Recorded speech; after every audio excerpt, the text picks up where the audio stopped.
Hello, my name is Nivi and today I'm going to present to you on the paper A Common Database Approach for Online Transaction Processing and Online Analytical Processing Using an In-Memory Column Database written by Mr. Hasso Platner. So to give a brief introduction about this paper, Hasso Platner is the chairman of SAP. SAP is a market leader in providing ERP solutions to enterprises. So to talk a bit about SAP's entry into the database market, SAP purchased Sybase, which had licensing for the first in-memory column database, and they have utilized Sybase technology and developed on that to provide a basis for both OLTP and OLAP. So at the time of writing this paper, I do not think they had realized this, but now currently this realization is achieved in the form of SAP HANA. And SAP HANA is an in-memory column database which has been developed by SAP. So I will be relating the aspects of this paper with regard to the functionalities that are available in this paper and that have been implemented in SAP HANA as well. So in the content of this slide, I will be proceeding with a preliminary introduction. So in the introduction, it will be followed by what column storage is, the suitability of column storage for update intensive application, consequences of insert only approach, and the memory consumption of column storage versus row storage. So there I'll be discussing is column storage more favorable compared to row storage, and what is the potential impact of column store databases on application development as a whole. So introduction. Traditional RDM relation database management systems for enterprises or companies usually consisted of two types of flavors. They are online transactional processing systems and online analytical processing systems. So your online transactional processing systems would handle the transactional data that comes in, and you would typically use OLAP systems for your business data warehouse. So both are based on relation theory and but they have different technical approaches. So if I were to summarize the intention of this paper explores the capability of uh, how we could have both OLTP and OLAP capabilities on a single RDBMS.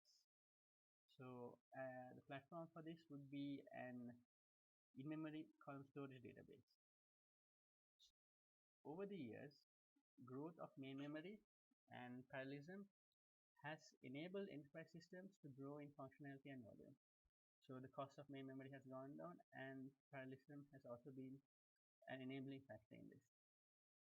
So if I were to give a brief introduction about how the existence of column stored of overlapping column storage databases prior to this paper, um, it did exist prior to this paper. So OLAP column stores in-memory column storage was successfully used for OLAP.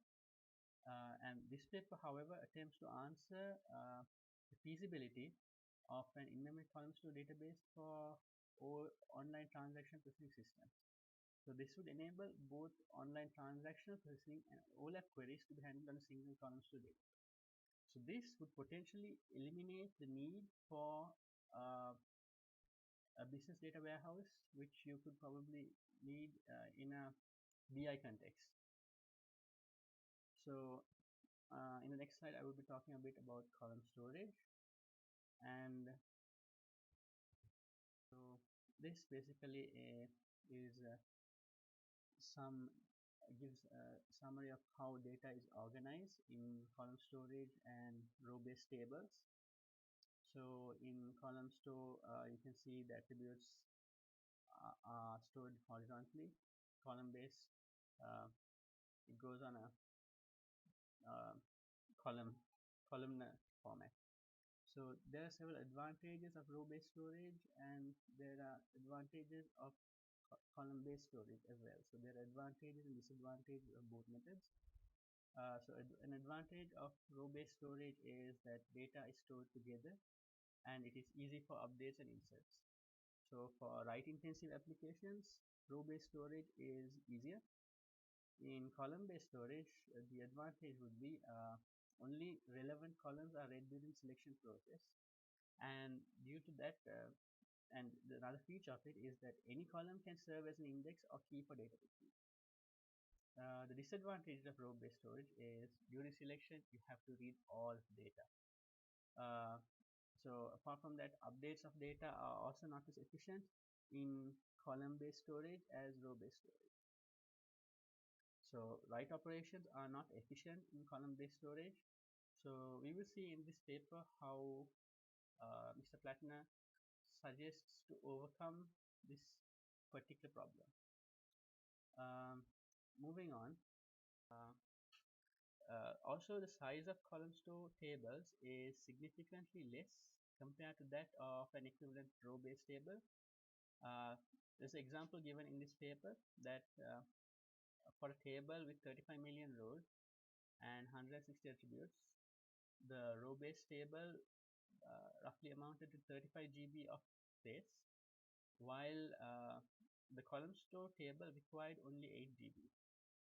So this shows that there is a reduction in size.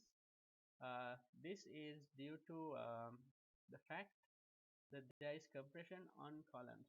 So if I were to move on to the next slide, you can see in this that highlighted in yellow that basically when you consider a column, the chances of repeated values are high, and this allows for more compression when you store data, thereby resulting in reduction of table size. So also moving on, according to paper, so they say that real world scenarios are based on such set operations, and you rarely use row operations to access a particular row, and instead you use set operation. So the usage of the compressed integer format again results in a performance gain of 100 to 1000 compared to non-compressed data formats, which was observed by the author. In addition to this, parallelization can also be easily implemented when you consider column storage. So in this you can see, like I said prior, the use of integer coding. So dictionary encoding, where you relate an attribute with a particular integer, and encoding it in a dictionary would lead to more efficient storage. And parallel execution can also be done. It's easy to execute on columns separately, or you can partition columns by rows excuse me, and execute each operation on each an operation on a subset of a column using different codes. So moving on, the advantages of column storage include that with current CPU speeds, there is no need to even provide a primary key index, and you can use the full table scan. So indexing is not necessary. So since there are no restrictions for application select data along predefined navigation paths, this once again leads to a better separation of concerns between the database and application layer. So the author goes as far as to suggest that hard disks have become yesterday state and be used for transaction logging and snapshot recovery. So this is the use of column storage on an in-memory database. So next I'll be talking on the suitability of column storage for update intensive applications. So as I mentioned earlier, write operations are expensive in column store databases. So as for an example, if the data is in memory, as I showed you earlier, if you use dictionary encoding, the attribute dictionaries would have to be recalculated. So this could lead to potential issues in performance. So considering type of updates in a practical scenario, the authors have taken into account SAP's financial system and analyzed a particular enterprise, and they have categorized updates into three main types. They are aggregate updates, status updates, and value updates.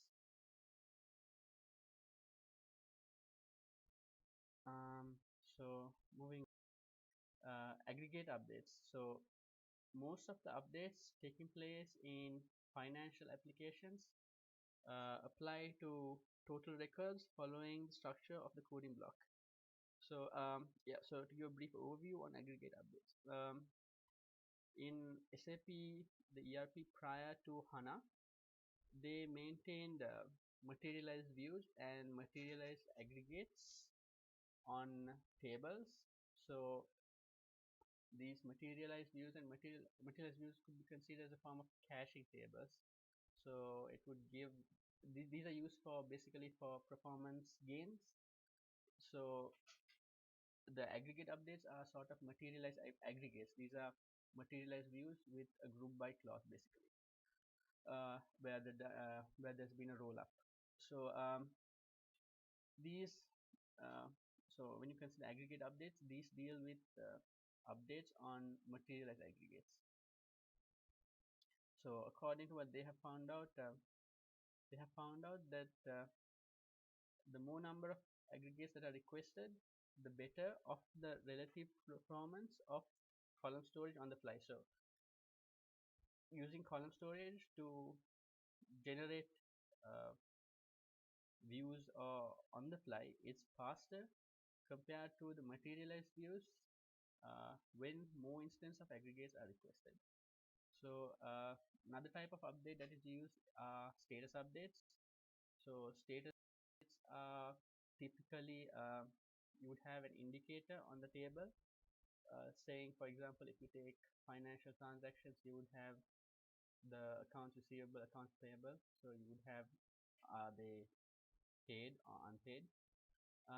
So these are usually use a predefined set of values, and there is generally no uh, problem when performing an in-place update, since the cardinality of the variable does not change. So basically you would have maybe two statuses, yes, no, or unpaid, paid, and this doesn't change. So you don't have to recalculate your attribute, your dictionary, as we mentioned earlier. So third more third one would be value updates. So under updates, if you would look at the how HANA is structured and the what is laid out in this paper, column store table comprises of a main store and a delta store. So here typically what happens is that write operations are written to the delta store in the column store table, and the read operation accesses both the delta store and the main store. And so what happens is, over time, from the delta store, all since it's the size of the delta store increases over time, to keep the size of the delta store smaller and to get all data onto the main store, there is a delta merge, and the delta changes are committed to the main store of the table. So this leads to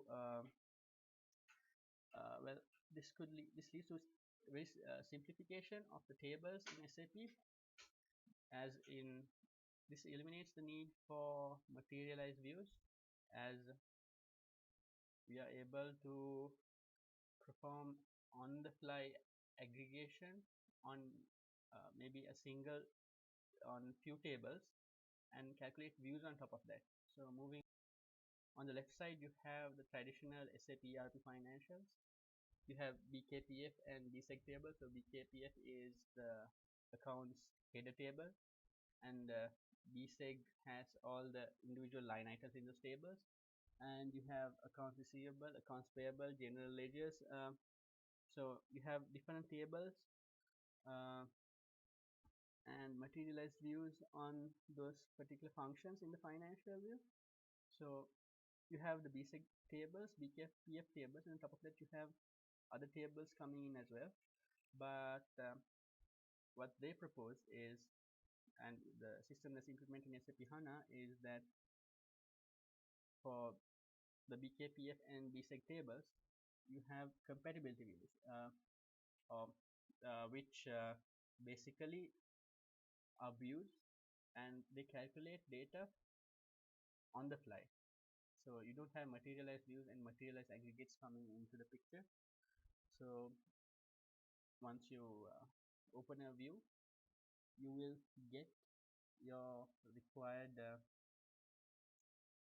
it will be calculated on the fly. So basically that means what SAP identifies this is a single source of truth. Since you're not using materialized views, the chances for values to differ is less, and you're basing it all on two single tables, the header items and the line items. Moving on to discuss the consequences of insert only approach. So there will be two types of locks happening. You would have application level locks and database level locks. So usually business transactions deal with several relational tables, and you have several rows or tuples of one table being accessed simultaneously. So these applications would think in objects. So is a, this is established on a layer on top of the relation model. So for example, if you take the reconciliation of open items in accounts payable or receivable, multiple open items will be marked as paid in one transaction. So the lock is not on the accounting line items table, but on the individual objects, creditor or debitor. So considering database level lock, as I showed you earlier, inserts are added to the data store at the appropriate partition of a table, and the timestamp at the start of a query defines which tuples are valid. So in case an insert is in progress, multiple or single, uh, the timestamp of the new query will be set to the timestamp of the insert transaction -1, and the ongoing insert will be ignored. So basically what happens is, if you're running a query and there's an insert um, on the same item you're accessing, your insert will be ignored and it will be done on the historical data. So the consequence of an insert on the approach is that you have historical data along with the timestamp being stored in the database as well. So this procedure is considered to be equivalent to snapshot isolation via timestamp.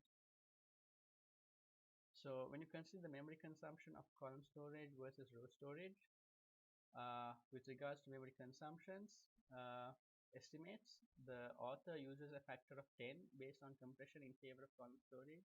So once again, this compression is due to the inherent repeatability in columns, like the values get repeated in columns, and you can also use dictionary encoding, and a factor of 2 in favor of column storage based on the elimination of redundant aggregates. So the ability to calculate views on the fly, also the author estimates to give a factor of 2. And with regards to main memory requirements, authors take a factor of 5 in favor of column storage into account. So this is due to the fact that the price in main memory has come down, and typically enterprises are able to store 5 to 10 years of operational data on a column store database. So the impact of column store databases on application development is that what the author estimates is that rewriting existing applications using something like SQL, the author expects a reduction in the amount of code by more than 30%. So once again, this could be attributed to the fact that you're referring to views which are calculated on the fly of maybe a few reduced number of tables. So in the early example, we saw there were only two tables as opposed to the tables and materialized aggregates that existed prior. So another factor is that no indices are required. You can use the column stores themselves, and there are no aggregates in the form of materialized views. So these are going to be created via algorithms on the fly. So in conclusion, I would like to thank you all for listening to my lecture. So are there any questions that you would wish to pose?